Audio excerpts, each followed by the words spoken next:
Oke, silakan duduk Bapak Ibu. Saya mengucapkan selamat tahun baru bagi Bapak Ibu yang minggu lalu belum hadir gitu ya. Dan di minggu yang kedua di tahun 2023 ini, kita sudah mulai ibadah jam 8.30 ya Bapak Ibu ya. Jangan lupa kalau yang tadi masih kelupaan gitu ya, masih nggak apa-apa kelupaan karena ini pertama kali. Jadi mulai seterusnya ibadah raya kita akan mulai jam 8.30 pagi. Jadi Bapak Ibu bisa bangun lebih pagi, lebih fresh biar kita sama-sama cari Tuhan. Amin. Oke. Nah, minggu yang kedua ini Bapak Ibu, saya percaya di minggu yang lalu Bapak Ibu sudah mendengar apa yang menjadi pesan Tuhan untuk setiap kita masuk awal tahun yang baru lewat dari Gembala Sidang kita Bapak Pendeta Insinyur Niko Nyotora Harjo. Dan saya percaya Bapak Ibu sudah jelas banget gitu ya apa yang harus kita lakukan, kemana kita harus berharap, apa yang tidak boleh kita lakukan. Bapak Ibu pasti sudah catat itu dengan jelas semuanya Bapak Ibu ya. Jadi hari ini saya tidak mengulang firman Tuhan itu. Nah tapi masih bicara tentang bahwa tahun 2023 adalah tahun untuk bangkit dan jadi pemenang. Sama-sama katakan bangkit. Sama-sama sekali katakan bangkit dan jadi pemenang. Seberapa banyak Bapak Ibu yang percaya dengan iman? Boleh katakan amin? Oke, luar biasa. Kita kasih kemuliaan buat Tuhan dong. Kita percaya bahwa tahun ini, tahun 2023, kita semua akan bangkit dan jadi pemenang.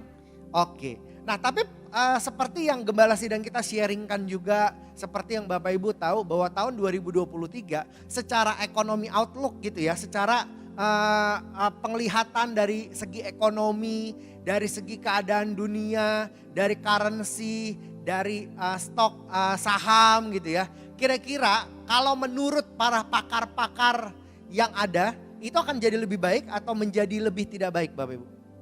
Menjadi lebih tidak baik ya, setuju nggak? Itu kan kata orang pakar ekonomi gitu ya. Mungkin Bapak Ibu kalau yang bekerja atau berusaha gitu ya. Yang melakukan aktivitas baca berita, dengar berita gitu ya. Lihat di televisi. Dikatakan bahwa tahun ini tidak menjadi lebih baik. Betul ya? Kan kalau seperti ini Bapak Ibu artinya memang ada satu hal yang Tuhan taruh untuk gereja kita. Dikatakan untuk bangkit dan jadi pemenang. Artinya kita gak akan jadi biasa-biasa aja. Setuju gak Bapak Ibu? Amin. Banyak perusahaan di Indonesia itu tutup Bapak Ibu. Udah pada dengar beritanya ya. Karena saya dulu orang bilang saya orang e-commerce gitu ya. Karena kerja cukup lama di e-commerce gitu ya. E-commerce banyak yang tutup. Banyak yang tutup. Banyak yang pengurangan karyawan banyak banget. Lebih dari 30%. Ada yang 50% dikurangin. Enggak cuma level staff doang. Sampai level direkturnya pun dikurangin Bapak Ibu. Itu menunjukkan bahwa orang aja di dunia ini gitu ya sedang mengencangkan ikat pinggang untuk masuk tahun 2023, betul nggak? Yang nggak penting dibuang, betul nggak? Banyak perusahaan yang akan tutup. Salah satu perusahaan e-commerce yang cukup besar tempat saya dulu bekerja itu tahun ini, tahun bulan Januari dan Februari sudah menyatakan akan tutup dan keluar dari Indonesia. Serem nggak dengar ya Bapak Ibu? Perusahaannya gede, karyawannya 3.000 orang, tutup langsung gak pakai kurang-kurang karyawan, langsung tutup. Cuma diumumin dalam waktu 3 bulan. Kebayang itu semua terjadi Bapak Ibu di tahun 2023. Tapi yang saya mau kasih tahu sama Bapak Ibu, gak perlu takut. Kasih tahu sama kanan kirinya gak perlu takut. Kenapa kita gak perlu takut Bapak Ibu? Karena kita punya Tuhan yang besar. Bahkan Pak Niko bilang ya, kalau tahun 2023 dibilang tahun ini tahun banyak resesi, tapi anak-anak Tuhan yang berharap sama Tuhan akan menjadikan tahun ini tahun yang penuh dengan resepsi. Amin. Tapi syaratnya apa? Kita berharap sama Tuhan. Amin. Nah hari ini saya mau bahas satu firman Tuhan. 30 menit ke depan kita belajar firman Tuhan sama-sama Bapak Ibu. Saya juga baru belajar tentang firman Tuhan ini. Yaitu coba kita buka Alkitab kita di Yohanes 5 ayat 1. Yohanes pasal yang kelima ayat yang ke-1. Ini bicara tentang kesembuhan di kolam Bethesda. Bapak Ibu pernah dengar cerita ini? Pernah ya, sebagian besar dari kita pernah dengar cerita ini. Kita akan baca dulu dari ayat yang pertama, nanti akan terus gitu ya. selagi kita membaca nanti saya akan bantu kita sama-sama belajar apa yang Tuhan mau kita lakukan untuk kita masuk di tahun 2023 ini menjadi seorang pemenang. Oke? Dikatakan ayat 1 kita baca, saya akan bacakan Bapak Ibu boleh lihat ke depan. Yohanes 5 ayat yang ke-1 dikatakan apa? Sesudah itu ada hari raya orang Yahudi, Yesus berangkat ke Yerusalem. Ayat yang kedua, di Yerusalem dekat pintu gerbang domba itu ada sebuah kolam yang dalam bahasa Ibrani disebut Bethesda. Ada 5 serambinya. Ayat yang ketiga, dan di serambi-serambi itu berbaring sejumlah besar orang sakit, orang-orang buta, orang-orang timpang, dan orang-orang lumpuh yang menantikan goncangan air kolam itu. Ayat yang keempat, sebab sewaktu-waktu turun malaikat Tuhan ke kolam itu dan menggoncangkan air itu, barang siapa yang terdahulu masuk ke dalamnya sesudah goncangan air itu menjadi sembuh. Apapun penyakitnya. Ayat yang kelima. Nah, di situ ada seorang yang sudah 38 tahun lamanya sakit. Sampai di situ dulu kita baca Bapak Ibu. Kisah ini cukup sangat mudah dipahami karena bahasanya sangat mudah gitu ya. Intinya apa? Ada sebuah kolam gitu ya Bapak Ibu ya. Kolam ini sewaktu-waktu dipercayai orang semuanya gitu ya. Kalau air ini mulai bergoncang, ada malaikat Tuhan turun. Siapapun yang pertama kali nyemplung, betul ya. Yang pertama kali nyemplung, yang pertama kali nyebur ke kolam itu, apapun sakitnya. Apapun ya, kalau ditulis apapun berarti Bapak Ibu sebutkan segala jenis penyakit, semuanya apapun sakitnya pasti sembuh. Betul gak? Menarik gak Bapak Ibu? Oke. Dan dikatakan di situ tuh berkumpul banyak orang sakit, orang buta, orang timpang, orang lumpuh, semuanya ngumpul di situ. Kenapa ngumpul di situ Bapak Ibu? Karena dia mau duluan nyebur. Betul gak? Kalau ini ada Bapak Ibu sampai dengan hari ini, saya percaya saya melihat muka-muka Bapak Ibu ada ngantri di kolam itu. Iya gak? Coba jujur ya. Kira-kira kalau kolam itu ada nih di daerah Kebonjeruk, siapa yang datang ke kolam itu hari ini? Gak apa-apa. Ya kalau yang gak sakit ya gak perlu datang ya. Yang ngerasa sakit, linu-linu, udah mulai encok gitu ya. Baru umur 30 udah sering sakit pinggang kayak saya gitu kan. Wah itu jadi kolam yang ini banget gak sih? Ngehits banget gak? Bapak Ibu kebayang kalau itu ada saat ini. Saya percaya mungkin jutaan orang yang ngantri itu kolam. Betul gak?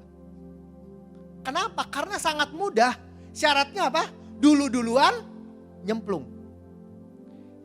Itu kalau kolam ini ada di saat ini gitu ya. Pokoknya orang-orang yang pertama nyemplung semuanya sembuh. Wah itu heboh banget. Ditungguin, betul gak?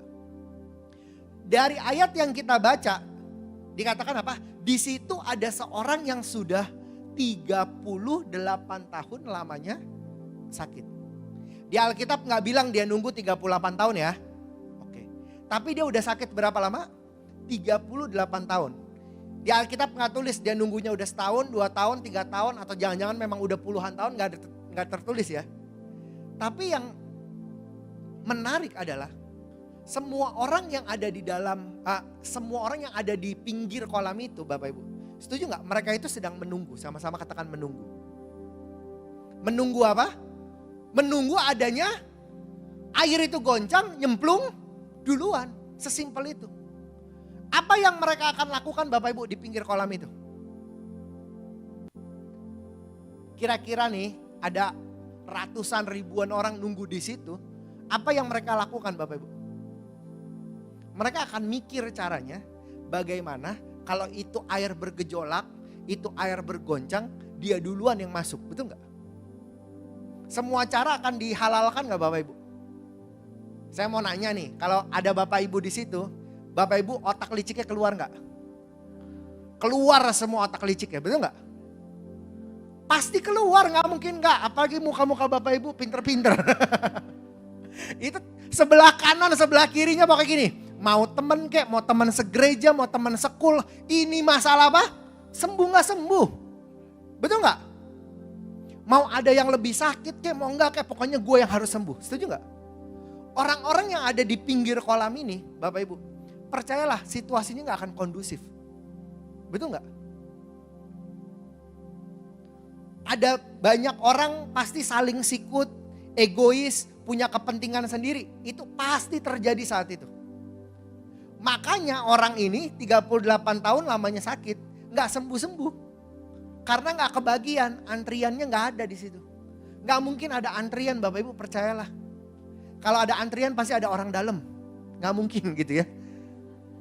Jadi gak akan mungkin pernah terjadi ada antrian. Makanya mereka berebut untuk masuk duluan sampai ke kolam itu. Saya gak tahu Bapak Ibu kondisi kita hari-hari ini gitu ya. Apakah ternyata kita seperti orang yang sakit sudah 38 tahun yang hanya menunggu. Sama-sama katakan menunggu. Ada banyak orang Kristen zaman sekarang gitu ya. Itu salah fokus cuma menunggu mujizat Tuhan. Saya mau bilang gini, mengalami mujizat Tuhan itu gak salah. Setuju gak?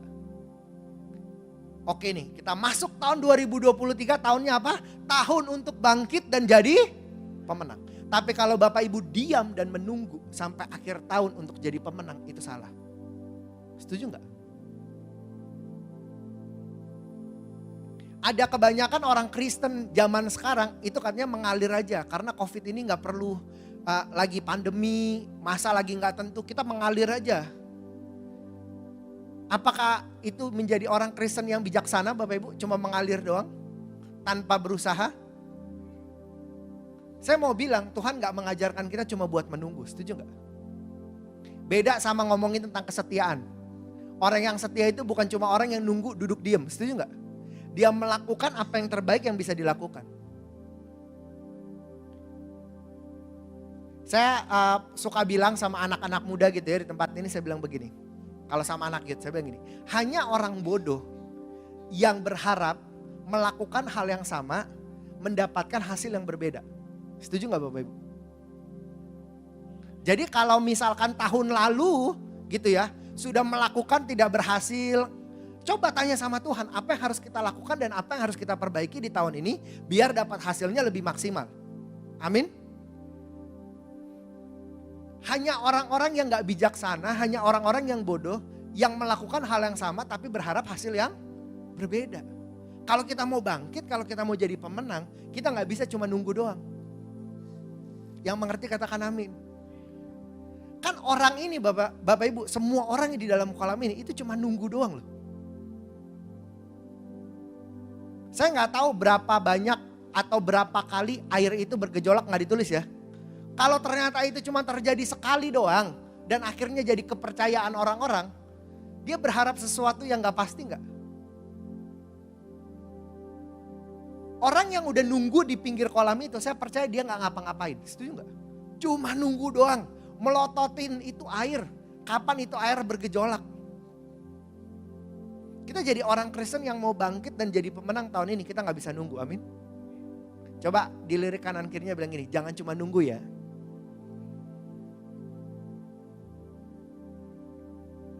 Bapak Ibu harus tetap melakukan apa yang terbaik yang bisa kita lakukan. Jangan bilang gini, oke, karena tahun ini tahun untuk bangkit jadi pemenang, saya tunggu nanti bulan Desember. Tuhan akan genapkan saya jadi pemenang, saya akan bangkit. Enggak begitu cara kerjanya, setuju gak Bapak Ibu? Nah makanya ini awal tahun kita belajar sama-sama bahwa kita harus tetap melakukan apa yang terbaik yang bisa kita lakukan, jangan cuma nunggu doang. Amin. Di ayat yang ke-6 dan ke-7 coba kita lanjut baca. Multimedia boleh bantu ayat yang Yohanes 5 ayat yang ke-6. Ketika Yesus melihat orang itu berbaring di situ, jadi Yesus datang ya Bapak Ibu ya. Oke. Orang-orang itu sebenarnya tahu gak itu Yesus? Nggak ada yang tahu ya Bapak Ibu ya.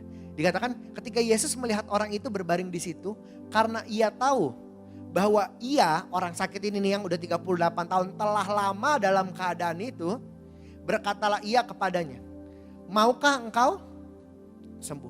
Jadi Tuhan datang nanya sama orang lumpuh yang 38 tahun udah lumpuh, lagi nungguin mau nyebur ke kolam tapi gak dapat waktunya gitu ya. Dikatakan mau gak sembuh? Udah gitu di ayat yang berikutnya. Jawab orang sakit itu kepadanya, perhatikan ya jawabannya ya. Kan ditanya gini, mau gak sembuh? Jawabannya agak beda dikit. Kan harusnya kalau ditanya mau atau enggak, jawabannya apa? Cuma mau atau enggak. Ini dijawabnya bukan mau atau enggak, dia jawabnya begini.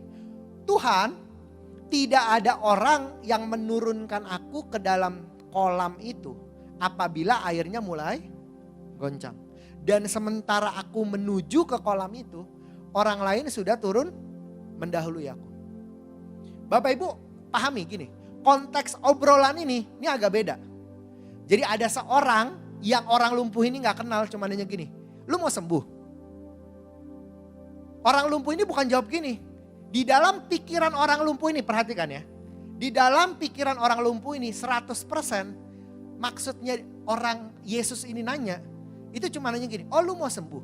Tapi dia gak yakin dan dia gak tahu, bahkan gak pernah kepikiran bahwa ternyata orang ini bisa sembuhin.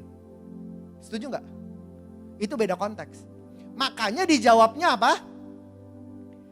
Dijawabnya malah keluh kesah. Iya gue mau sembuh, lu pakai nanya. Masalahnya setiap kali gue mau nyemplung, kagak bisa nyemplung. Betul gak jawabannya gitu kan? Karena apa? Karena orang lumpuh ini tidak tahu dan tidak paham bahwa ternyata dia ngomong sama orang yang bisa sembuhin dia. Dia pikirnya cuma orang biasa doang nih. Jangan-jangan dia juga sakit nih. Gitu kan? Jawabannya berbeda. Kenapa? Karena orang lumpuh ini fokus cuma nunggu itu air kolam bergejolak. Saya mau katakan sama Bapak Ibu. Di poin yang kedua ya. Dia jawab dengan seperti ini gitu ya. Yang dia andalkan jawaban dia tuh begini. Coba gue punya orang-orang yang bantuin gue nyemplung, gue pasti sembuh. Kan kata orang lumpuh ini seperti itu ya. Dia tuh fokus loh Bapak Ibu. Saya mau bilang gini. Jangan fokus kita mengandalkan manusia di tahun 2023. Amin. Kayak orang lumpuh ini dia fokus ngandelin manusia doang. Bahkan waktu dia ngomong sama Yesus walaupun dia memang tidak tahu itu Yesus. Jawabannya tuh begini, iya soalnya gak ada yang bantuin gue. Ini orang-orang gak ada yang bantuin gue. Kita jangan fokus untuk mengandalkan manusia Bapak Ibu. Harapan orang sakit ini itu bukan ke Yesus tapi ke kolam. Setuju gak? Saat itu harapan orang sakit ini bukan berharap pada Yesus tapi dia berharap kepada kolam. Padahal pemberi harapannya ada di depan mata dia. Tapi dia gak tahu kenapa. Karena hati dia semuanya fokus sama kolam itu. Yang dia tahu orang sembuh cuma satu syaratnya, nyemplung ke kolam. Dia gak pernah tahu bahwa dia lagi ngomong sama pemberi harapan kesembuhan itu. Nah jangan sampai Bapak Ibu kita orang Kristen, kita suka salah. Masuk tahun 2023 gitu ya. Kita mengandalkan manusia untuk bangkit dan jadi pemenang. Itu adalah kesalahan terbesar kita di awal tahun. Kalau kita bilang gini, oke saya berharap nih sama bapak yang ini. Saya berharap sama ibu yang ini. Saya berharap sama saudara yang ini. Biar untuk bangkit dan jadi pemenang. Itu pola pikir yang salah. Untuk kita bisa jadi bangkit, bisa jadi pemenang, kita harus mengandalkan Tuhan. Taruh pengharapan kita hanya kepada Tuhan. Tujuan dari sebuah kemenangan, saya tulis di sini bahwa tujuan dari sebuah kemenangan orang Kristen bukan kemenangan diri sendiri, tapi menang bersama-sama dengan Yesus. Setuju nggak? Artinya kalau Bapak Ibu menang tanpa Yesus gitu ya, itu bukan definisi kemenangan kekristenan. Karena itulah yang terpenting. Dan yang menarik waktu Yesus datang itu bukan untuk menggoncangkan kolam itu dan kasih kesembuhan di kolam itu loh. Setuju nggak? Sebenarnya nih Bapak Ibu, kalau Yesus mau goncangin itu kolam, udah gitu ada yang nyemplung sembuh, bisa nggak? Bisa. Tapi Yesus nggak lakukan itu. Karena Yesus datang bukan untuk menggoncangkan kolam itu, tapi Yesus datang untuk menggoncangkan kepercayaan orang lumpuh ini. Setuju nggak? Karena dia mau nunjukin bahwa begini, pengharapan yang benar-benar ada, itu bukan masalah kolamnya, tapi pengharapan dari Yesusnya. Jangan sampai kita jadi orang Kristen yang selama ini cuma fokus sama bagaimana dapetin mujizat. Tapi kita lupa sama sang pemberi harapan ini. Mungkin tahun 2023 ini Bapak Ibu kita harus benar-benar berharap sama Tuhan. Pak Niko sampaikan di tahun ini gitu ya, berulang-ulang. Saya sudah mendengarnya 3 kali Bapak Ibu. Dikatakan apa? Tahun ini kita harus berharap sama Tuhan. Gak ada harapan yang lain. Coba kita buka beberapa ayat ya yang menguatkan kita. Ini dari gembala sidang kita sampaikan juga di Yesaya 40 ayat 30 sampai 31. Di Yesaya 40 ayat 30 31 dikatakan apa? Dikatakan orang-orang yang berharap sama Tuhan akan mendapat kekuatan baru yang melebihi kekuatan orang-orang muda. Betul ya Bapak Ibu ya? Nanti boleh dicatat nih karena ayatnya cukup banyak. Dikatakan mereka seumpama raja wali yang naik terbang dengan kekuatan sayapnya, mereka berlari dan tidak menjadi lesu, berjalan dan tidak menjadi lelah. Ini orang-orang yang berharap sama Tuhan, dikatakan apa? Dia akan mendapat kekuatan baru. Jadi kalau Bapak Ibu masuk tahun ini mungkin tanpa kekuatan gitu ya, rasanya kok lemes banget, kayaknya gak bersemangat. Berharap sama Tuhan, karena Tuhan janjikan kekuatan yang baru. Dikatakan juga di Mazmur 37 ayat yang 23. Mazmur 37 ayat 23 sampai 24, Bapak Ibu boleh catat gitu ya. Dikatakan apa? Multimedia boleh bantu? Mazmur 37 ayat 23. Oke. Tuhan menetapkan langkah-langkah orang yang hidupnya berkenan kepadanya. Di ayat yang ke-24, apabila ia jatuh, tidaklah sampai tergeletak sebab Tuhan menopang tangan. Artinya kenapa kita harus berharap sama Tuhan Bapak Ibu? Tahun 2023 gak ada yang menggaransi kalau kita gak pernah jatuh, setuju gak? Bisa jatuh gak tahun 2023? Bisa. Tapi kalau kita berharap sama Tuhan, mengandalkan Tuhan gitu ya. Kita menjadi orang yang berkenan di hadapan Tuhan. Dikatakan kalau kita jatuh pun tidak sampai tergeletak. Makanya kita harus berharap sama Tuhan. Dan yang ketiga Yeremia 17 ayat yang ke-7 dikatakan orang yang mengandalkan Tuhan dan menaruh harapannya akan diberkati. Enggak khawatir tahun kering Bapak Ibu. Di Yeremia 17 ayat yang ke-7 sampai 8 dikatakan enggak berhenti menghasilkan buah. Bagi kita mungkin tidak ada tahun yang kering, yang percaya katakan amin. Kalau orang bilang tahun 2023 tahun yang kering, kita percaya sama-sama dengan iman kita tahun 2023 tahun yang basah kalau kata Pak Niko. Ada berkat yang banyak, berkat yang berkelimpahan yang kita dapatkan, yang mengerti katakan amin. Dan yang terakhir apa yang keempat Bapak Ibu, kalau kita berharap sama Tuhan. Di Mazmur 32 ayat yang ke-8. Dikatakan apa? Aku hendak mengajar dan menunjukkan kepadamu jalan yang harus kau tempuh. Aku hendak memberi nasihat, mataku tertuju padamu. Gak perlu takut Bapak Ibu. Tuhan yang tuntun kita sepanjang tahun 2023. Amin. Kembali kepada cerita yang tadi di kolam Bethesda Bapak Ibu. Tadi poin pertama kita belajar sama-sama jangan cuma nunggu ya di tahun ini Bapak Ibu. Untuk bangkit jadi pemenang itu jangan cuma nunggu.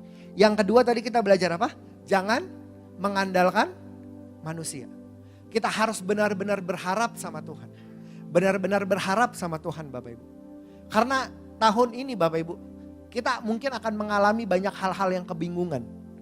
Akan yang membuat kita jadi bingung, membuat kita jadi kayaknya gak tahu mau melakukan apa. Gak ada harapan lain selain berharap sama Tuhan. Jangan pakai kepintaran kita sendiri. Karena kadang-kadang tuh kita suka salah Bapak Ibu. Saya beberapa waktu yang lalu Bapak Ibu, saya tuh masuk ke sebuah mall, udah gitu dan kemudian saya ke toilet ya. Karena mallnya sangat besar, toiletnya juga besar gitu ya. Nah kan saya baru pertama kali ke toilet itu ya Bapak Ibu ya. Jadi saya sebelumnya saya gak pernah. Jadi saya masuk ya seperti masuk biasa ada pintu udah gitu kemudian saya masuk ke dalam toilet itu gitu ya. Udah gitu setelah buang air kecil gitu ya. Udah gitu cuci tangan di wastafel kemudian saya mau keluar. Udah gitu pas saya keluar Bapak Ibu. Itu pintu gak bisa kebuka, pintu keluar toiletnya. Berkali-kali saya buka itu pintu dengan sangat keras, itu seperti pintunya terkunci. Bapak Ibu ya. Udah gitu apa yang saya lakukan? Tenang dong, tenang dulu. Udah di WC gak ada orang gitu dong. Saya tenang dulu, saya amati benar-benar gitu ya. Oke, ini pintu kenapa bisa terkunci? Padahal saya gak ngunci dong gitu kan. Karena ini kan WC bareng-bareng Bapak Ibu ngerti gak? Toilet yang rame-rame bukan toilet bilik sendiri gitu ya. Pas saya buka itu pintu gak bisa kebuka. Udah gitu saya begini, wah kacau. Akhirnya saya mau mengeluarkan handphone, menelpon orang yang ada di luar. Dan mau mengatakan bahwa saya terkunci di dalam kamar mandi. Udah gitu tapi waktu saya lihat-lihat Bapak Ibu. Pas saya mau nelpon, udah gitu saya lihat gini. Ini bener gak ya pintunya? Dan ternyata itu pintu yang salah Bapak Ibu. Karena itu adalah sebenarnya pintu janitor, bukan pintu toiletnya. Ternyata pintu toiletnya ada di sebelah balik pintu itu. Konyol gak Bapak Ibu? Konyol ya. Kenapa? Karena saya baru pertama kali masuk toilet itu dan kebetulan gak ada orang. Tapi puji Tuhan gak ada orang. Kalau ada orang saya malu. Puji Tuhan gak ada orang. Saya mau bilang begini Bapak Ibu. Di tahun 2023 ini ya. Mungkin ya. Kalau kita tanpa Tuhan. Kalau kita gak punya pengertian yang benar-benar baik. Kalau kita cuma sotoy ngandelin diri kita sendiri. Kalau kita gak hati-hati jalani tahun 2023 ini.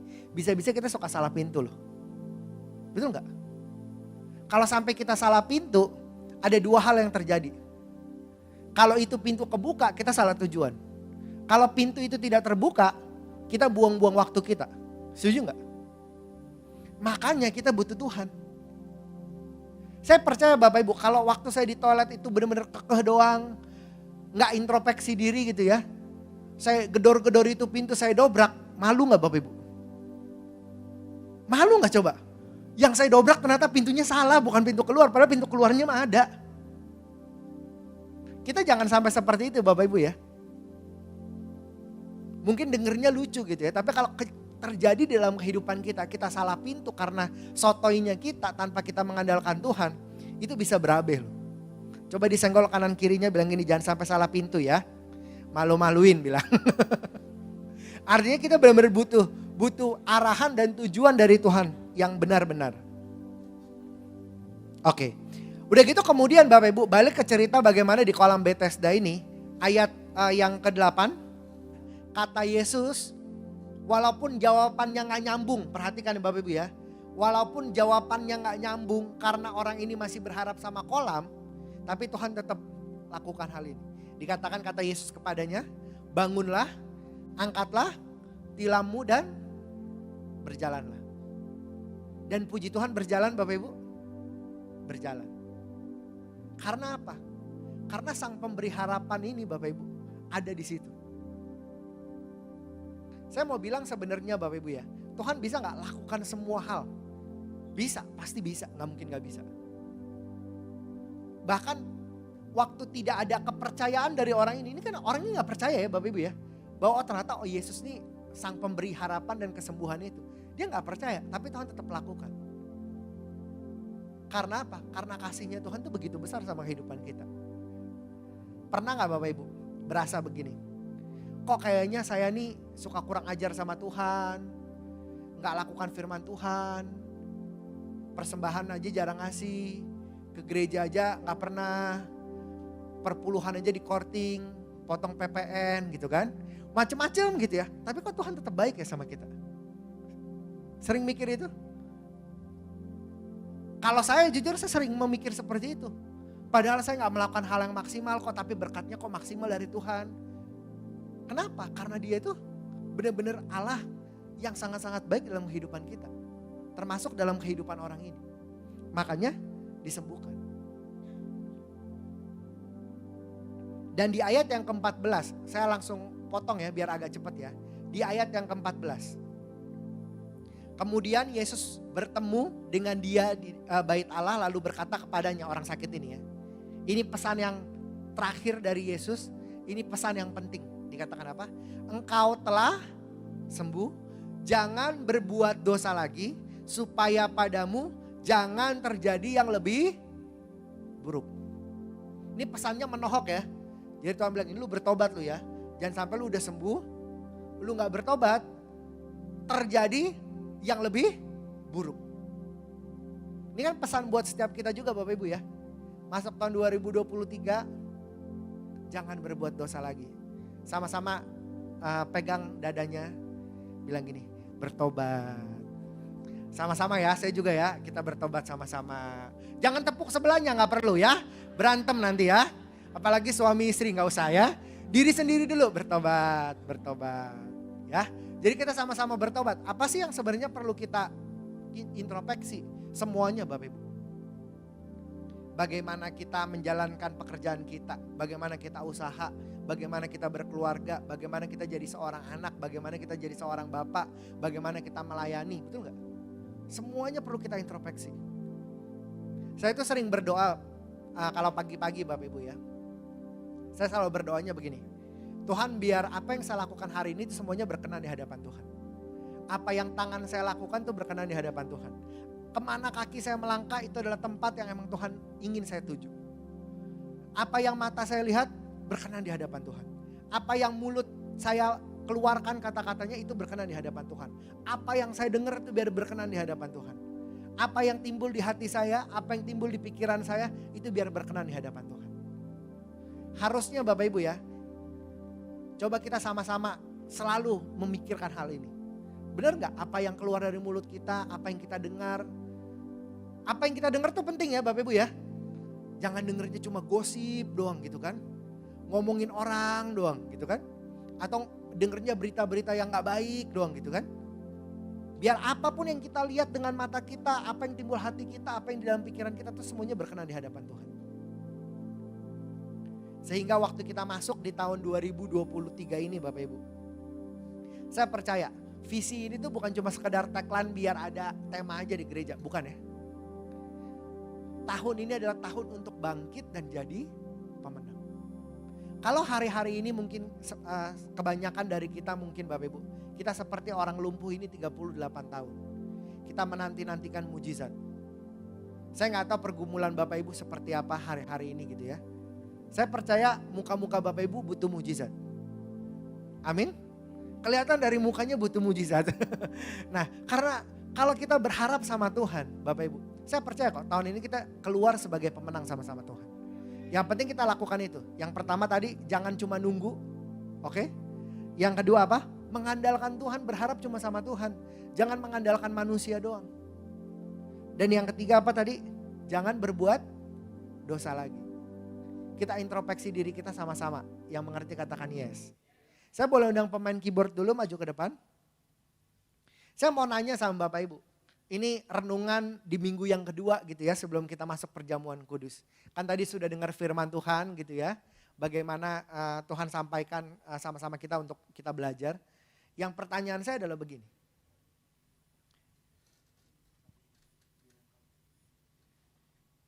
Kira-kira Bapak Ibu. Jadi catatannya udah boleh ditutup ya. Ini udah gak ada catatan lagi ya. Kira-kira saya cuma mau nanya sama Bapak Ibu. Nih semua jemaat di tempat ini baik yang ada di rumah maupun di tempat ini. Seberapa banyak kita yang percaya bahwa tahun ini kita akan keluar sebagai pemenang? Amin? Oke, percaya semua ya. Dari muka-mukanya memang udah butuh banget ya, jadi percaya aja dulu ya. Karena kalau gak percaya juga gak ada gunanya, lebih baik kita percaya dulu aja gitu kan. Tapi Bapak Ibu saya mau tanya Bapak Ibu. Kalau. Kan ini baru masuk minggu yang kedua. Masih ada 50 minggu lagi. Pasti orang-orang yang beriman dan percaya sama Tuhan nih. Tiap minggu nungguin dong. Mana nih ya. Ini tahun untuk bangkit, tahun jadi pemenang. Kalau saya Bapak Ibu dapat visi, saya selalu nungguin. Betul gak? Misalkan tahun kemarin, tahun paradigma yang baru. Apa sih paradigma yang baru yang Tuhan mau sampaikan? Kalau belum dapat kan hanya dong mana nih, apa yang pengertian barunya apa gitu ya. Saya percaya tahun ini juga seperti itu gitu kan. Mana nih bangkitnya apa? Jadi pemenangnya mana? 2 minggu aja udah berasa berat banget nih menjalani ini. Gitu dong. Pasti tiap minggu nanyain. Nah pertanyaan saya simpel lah begini. Kalau. Ini kalau ya Bapak Ibu ya. Kalau ternyata sampai akhir tahun nanti Tuhan tidak memberikan kemenangan kepada kita. Pribadi lepas pribadi. Bapak Ibu masih mau ikut Tuhan gak? Semangat banget ya. Yang di belakang supporternya semangat. Tapi saya berdoa biar semangat itu bukan cuma keluar dari mulut kita. Tapi harus benar-benar dari hati dan pikiran kita. Amin. Ini benar ya Bapak Ibu ya. Saya cuma mau nanya gitu doang sebenarnya. Kalau ternyata nih 1 bulan, 2 bulan, 3 bulan, 4 bulan, 5 bulan. Berasa lama banget 6 bulan, 7 bulan. dan Tuhan belum memberikan kemenangan sama kita, masih ikut Tuhan terus gak? Walaupun tahun 2023 rasanya kayaknya gini, aduh ini berat banget. Lah kan emang pakar ekonomi bilang begitu ya. Apapun yang terjadi di tahun 2023 ini mungkin bisa berat. Tapi saya cuma mau mengingatkan sama setiap kita termasuk buat diri saya. Jangan pernah tinggalin Tuhan ya. Sepakat ya. Jadi ini jemaat terutama gitu ya. Kalau jemaat di tempat lain saya gak peduli gitu ya. Yang penting jemaat di tempat ini kita sepakat nih sama-sama hari ini. Apapun yang terjadi tahun 2023. Kita gak mau tinggalin Tuhan, amin. Berharap sama Tuhan. Walaupun nanti mungkin berat. Walaupun tidak sesuai ekspektasi kita. Walaupun mungkin kata orang, wah ini amsyong lah. Ini apalah begitu ya. Tapi kita sama-sama dengan Tuhan. Saya mau bilang ya, ini gak mudah Bapak Ibu. Sepakat gak? Tidak mudah ya. Saya pun menyadari nih untuk ngomong seperti ini bahwa walaupun Tuhan gak kasih kemenangan, walaupun Tuhan gak kasih hal yang baik, saya tetap ikut Tuhan, itu hal yang gak mudah. Makanya kita sama-sama berjuang. Apa yang sedang kita perjuangkan hari-hari ini, pokoknya intinya tetap jangan tinggalin Tuhan. Mungkin yang hari-hari ini lagi nyari kerja, tetap berdoa sama Tuhan. Yang hari ini mikir nih ya, ini KPR tahun kemarin belum kebayar sama sekali, ditunda gitu kan. Tetap berharap sama Tuhan. Mungkin ada pergumulan-pergumulan yang begitu banyak, termasuk kita punya pergumulan ya sama-sama ya. Pergumulan kita sama-sama yang kita selalu doain apa? Mau pindah gereja. Bukan pindah gereja, pindah gedung gereja. Ini jangan ntar disuruh pindah gereja, bukan itu ya. Pindah gedung gereja Bapak Ibu. Sama-sama pergumulan ya. Percaya kita keluar sebagai pemenang juga? Amin. Oke, jadi hari ini belajar hal yang simpel Bapak Ibu. Untuk jadi pemenang, jangan cuma nunggu, tetap lakukan apa yang terbaik. Yang kedua apa? Berharap hanya sama Tuhan. Yang ketiga apa? Introspeksi diri kita, jangan berbuat dosa lagi. Yang mengerti katakan yes, berikan kemuliaan buat Tuhan. Yuk mari kita siapkan hati kita Bapak Ibu sama-sama. Saya boleh undang pemain musik, well singer. Saya juga boleh undang untuk para pelayan Tuhan yang bertugas untuk perjamuan kudus maju ke depan. Kita siapkan hati kita Bapak Ibu. Yuk kita pejamkan mata kita sebelum kita masuk perjamuan kudus. Biar kita dengan hati yang penuh ucapan syukur, hati yang benar, kita mau masuk dalam perjamuan kudus Bapak Ibu.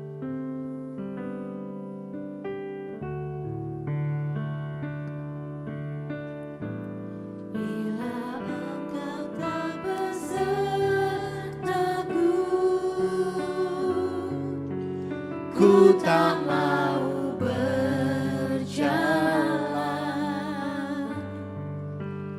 ku perlu Tuhan, pimpin langkahku dengan kasih karunia. Mari pejamkan matamu berdoa sama Tuhan. Pimpin langkahku setiap waktu, berjalan dalam Roh-Mu, nyatakan Tuhan kemuliaan-Mu, dan berjalanlah denganku. Yuk mari lebih lagi dengan segenap hatimu katakan. Bila Engkau tak besertaku, ku tak mau berjalan.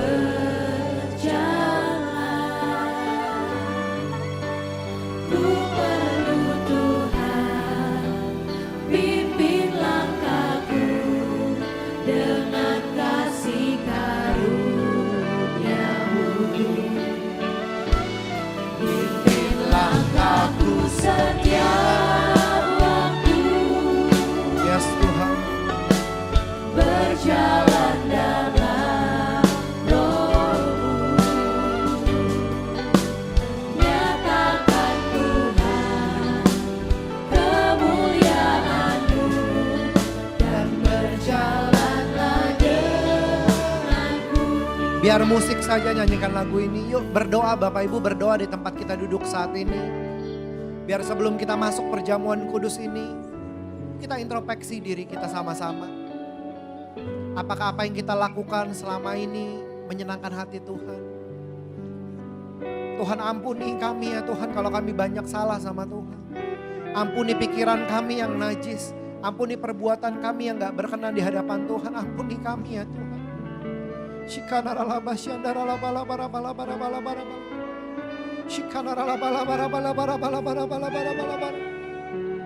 Yuk mari kita berdoa sama Tuhan. Siapkan hati kita sungguh-sungguh di hadapan Tuhan. Firman Tuhan berkata barang siapa dengan cara yang tidak layak minum roti dan cawan ini, ia berdosa terhadap tubuh Kristus dan darah Tuhan. Yuk mari kita introspeksi diri kita. Biar perjamuan ini menjadi berkat buat setiap kita. Bereskan hatimu. Kalau ada yang belum beres biar kita bereskan hari ini. Tuhan ampuni kami ya Tuhan. Ampuni kami ya Tuhan. Ampuni kami ya Tuhan. Kami mau masuk ya Tuhan perjamuan ini ya Tuhan. Tuhan Yesus jamah kami, urapi kami ya Tuhan. Shikanarala bala bara bala bara bala. Shikanarala bala bara bala bara bala bara bala bara bala bara bala. Shikanarala basyandarala bala bara bala bara. Urapi kami ya Tuhan, layakan kami ya Tuhan.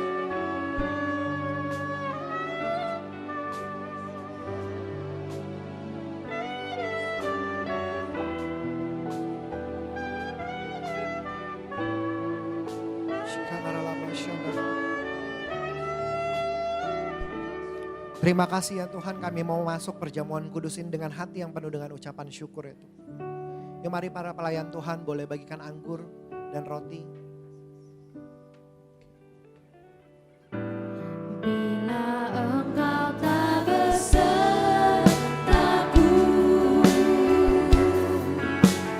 ku tak mau berjalan. Ku perlu Tuhan, pimpin langkahku dengan kasih karunia-Mu. Pimpin langkahku setiap waktu, berjalan dalam Roh-Mu. Nyatakan Tuhan kemuliaan-Mu, dan berjalanlah denganku. Mari kita nyanyikan lagu ini, katakan. Engkau tak besertaku, ku tak mau berjalan. Ku perlu Tuhan, pimpin langkahku dengan kasih Karunia-Mu. Bapak Ibu yang di rumah bisa menyiapkan roti. langkahku setiap Waktu berjalan dalam Roh-Mu. Nyatakan Tuhan kemuliaan-Mu, dan berjalanlah denganku. Mari kita bangkit berdiri bersama-sama, sekali lagi katakan lagu ini. Bila Engkau tak besertaku,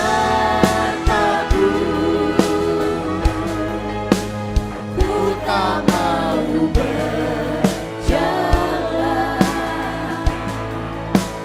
Ku perlu Tuhan, pimpin langkahku dengan kasih karunia-Mu. Pimpin langkahku setiap waktu, berjalan dalam Roh-Mu. Nyatakan Tuhan kemuliaan-Mu, dan berjalanlah denganku. Tuhan, kami mau masuk perjamuan kudus dengan hati yang penuh sukacita ya Tuhan. Mari kita angkat roti kita di tangan kanan kita tinggi di hadapan Tuhan. Sebab apa yang telah kuteruskan kepadamu telah aku terima daripada Tuhan, yaitu bahwa Tuhan Yesus pada malam waktu ia diserahkan mengambil roti, dan sesudah itu ia mengucap syukur atasnya, ia memecah-mecahkannya dan berkata, inilah tubuhku yang diserahkan bagi kamu. Perbuatlah ini menjadi peringatan akan aku. Saudara-saudara yang dikasihi Tuhan, bukankah roti yang kita pecah-pecahkan ini adalah lambang persekutuan kita dengan tubuh Kristus? Mari kita makan di dalam nama Tuhan Yesus Kristus.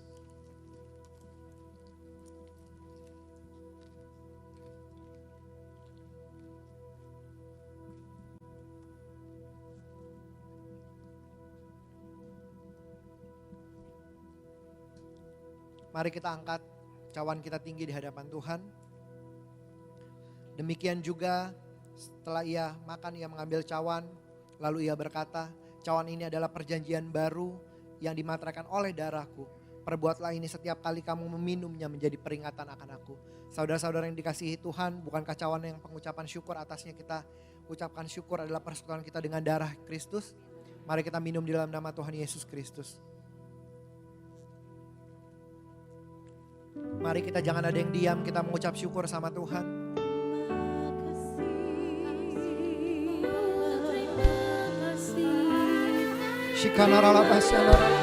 Yuk, mari angkat tanganmu, ucap syukur sama Tuhan. Kami mengucap syukur sama Tuhan. Engkau baik Tuhan, Engkau baik. Engkau Allah yang luar biasa ya Tuhan, Engkau Allah yang baik.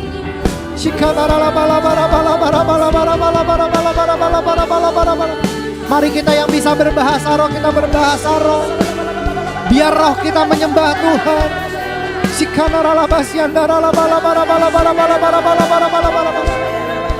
Engkau Allah yang baik Tuhan, Engkau Allah yang baik ya Tuhan.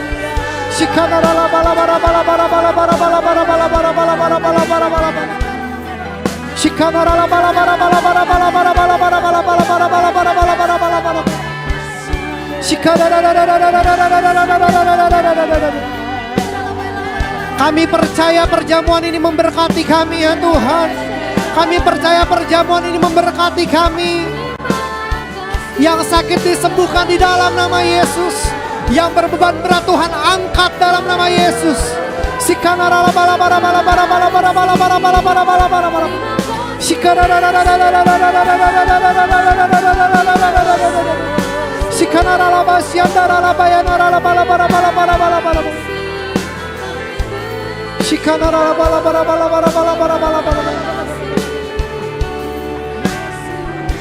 Kami mengucap syukur sama Tuhan.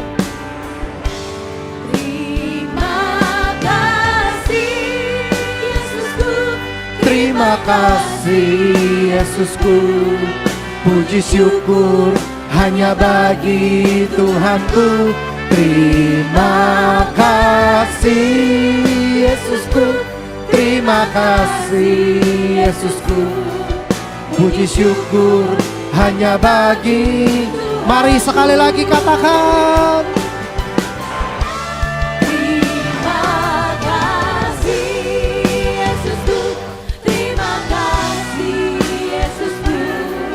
Puji syukur hanya bagi Tuhanku.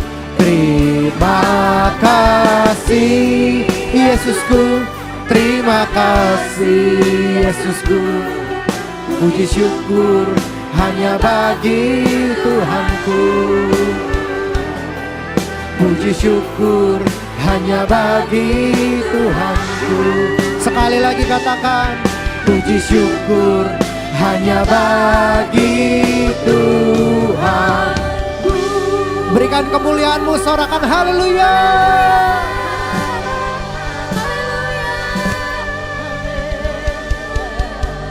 Terima kasih Tuhan, kami percaya kami sudah diberkati lewat perjamuan kudus ini. Terima kasih Tuhan, layakan kami sehidangan dengan Engkau ya Tuhan. Jamah dan urapi setiap kami ya Tuhan, urapi kami ya Tuhan, urapi kami ya Tuhan. Kami mau ya Tuhan menghabiskan sisa ya Tuhan tahun 2023 ini bersama-sama dengan Tuhan. Tuntun kami, pegang tangan kami, jangan pernah lepaskan tarik kami ke tracknya Tuhan kalau kami nakal. Tegur kami kalau perlu ya Tuhan. Biar kami bersama-sama dengan Tuhan dan kami keluar di tahun 2023 ini sebagai pemenang bersama-sama dengan Tuhan. Terima kasih ya Tuhan, terima kasih Bapa. Kami sudah berdoa ucap syukur, mari kita semua yang sudah diberkati sama Tuhan sama-sama katakan amin. Tuhan Yesus memberkati, silakan duduk Bapak Ibu.